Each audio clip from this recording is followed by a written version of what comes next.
Alors, non, alors la blague, c'est comme ça. C'est écrit dans Pirkei Avot. B'makom sheba'alei tshuva omdim, tzadikim gmorim enam omdim. L'endroit où ceux qui ont fait le repentir se tiennent, donc des justes parfaits, ne peuvent pas se tenir. On parle à Bnei Brak où il n'y a que des religieux, quand tout d'un coup il y a un chien qui arrive. Tous les religieux, ils s'enfuient parce qu'ils ont peur du chien.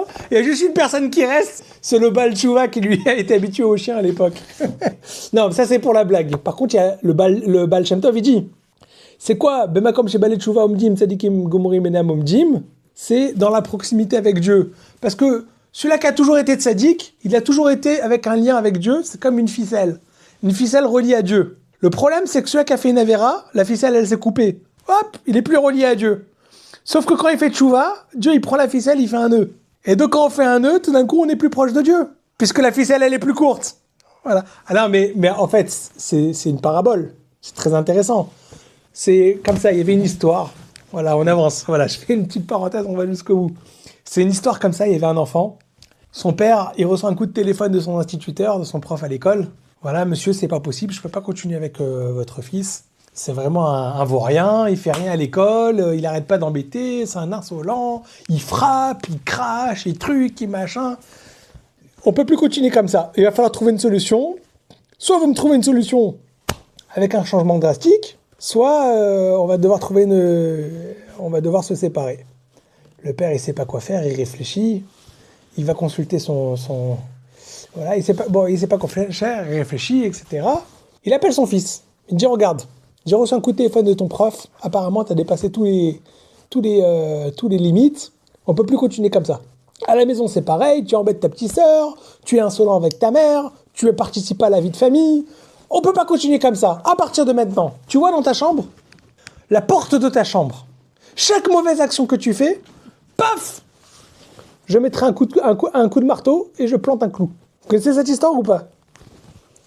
Le fils, il dit, tu sais quoi, papa? Très bien. Paf! Il casse un bibelot et il dit, vas-y, va planter un clou. Insolent, il a cassé un truc, il en a rien à faire. Le père, il prend le marteau, il prend un clou, tac, tac, tac, tac, hop, il cloue un petit clou dans la porte de la chambre. 2 secondes plus tard, on entend la petite sœur qui parle. Ah, il m'a tapé! Paf, il prend le marteau, un clou. Et ça continue comme ça. Sa mère, elle appelle, viens participer, mets la table. Non! Tac, un clou. Et comme ça, jour après jour, les clous un clou après l'autre, la porte se remplit de clous. Ça avance, la porte. Elle est en train de se cacher sous les clous. Et le fils, il continue à se comporter mal. Un beau jour, le père, il appelle son fils et dit, écoute, sache que il reste la place que pour un seul clou. Après, il n'y aura même plus la place pour mettre des clous dans la porte. Tu as passé toutes les limites. Fais encore une action, je plante le dernier clou.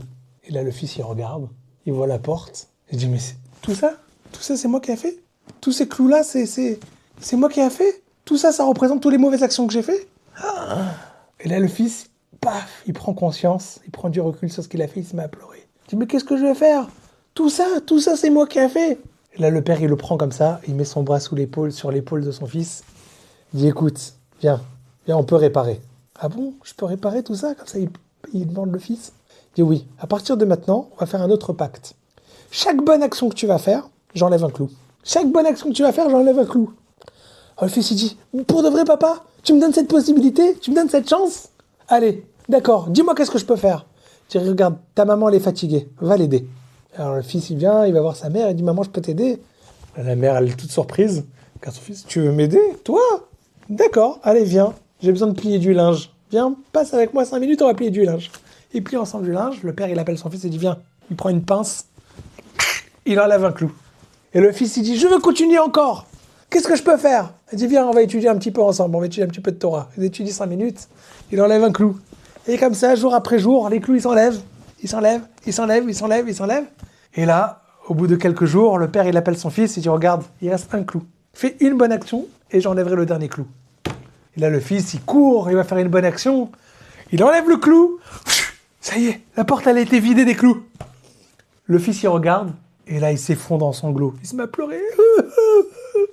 Et là, le père, il dit, mais qu'est-ce qui se passe? On a enlevé tous les clous. Et le fils, il dit, regarde, papa, t'as enlevé tous les clous. Il reste les trous. C'est votre question, c'est pour ça que je vous raconte cette histoire. C'est par rapport aux tâches. Et là, le père, il dit, mais tu te rends pas compte? S'il n'y avait pas les trous, On pourrait pas se rappeler de toutes les bonnes actions que tu as fait. Grâce, en fait, tu as utilisé tes mauvaises actions pour les transformer en bonnes actions. Donc grâce au fait que tu as cloué des clous et qu'on les a retirés, ça te rappelle maintenant, tu as la trace de toutes les bonnes actions que tu as fait en réparation. Donc c'est pareil avec la personne qui a fait, il a fait Navera. Que Dieu nous en préserve. Mais il a fait Tchouva. Ça veut dire qu'il a fait un travail double. Un travail de s'éloigner de la faute qu'il avait déjà fait et en plus de se rapprocher de Dieu. Donc c'est pour ça que la personne qui a fait une Tchouva, bien évidemment quelqu'un qui a un tzaddik gamour, quelqu'un qui a toujours été un tzaddik, il a toujours été proche de Dieu. C'est extraordinaire. Mais quelqu'un qui a fait une Tchouva, c'est quelque part, il a fait un travail double.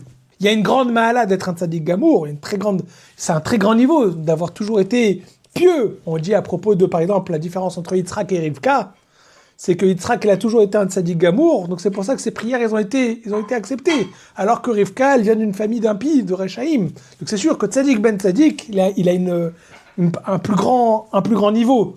Mais quelque part, quelqu'un qui a fait un travail de s'éloigner de la faute qu'il faisait déjà, et de se rapprocher de Dieu, il a fait un double travail.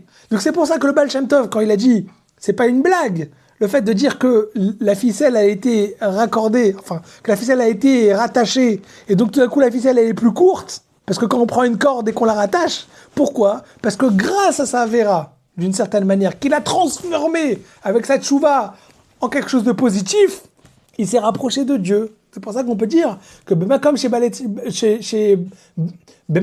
Tchouva Omdim, Tzadikim Gomorim Menam Omdim. C'est que quelque part, ils ont une certaine place que quelqu'un qui a toujours été un tzadik, il ne peut pas comprendre cette place.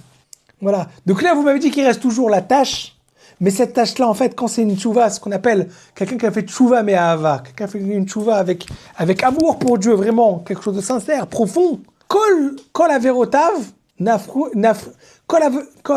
comment c'est ? Kol chovotav nefachim kol chovotav nefachim les Voilà. Toutes ces mauvaises actions se transforment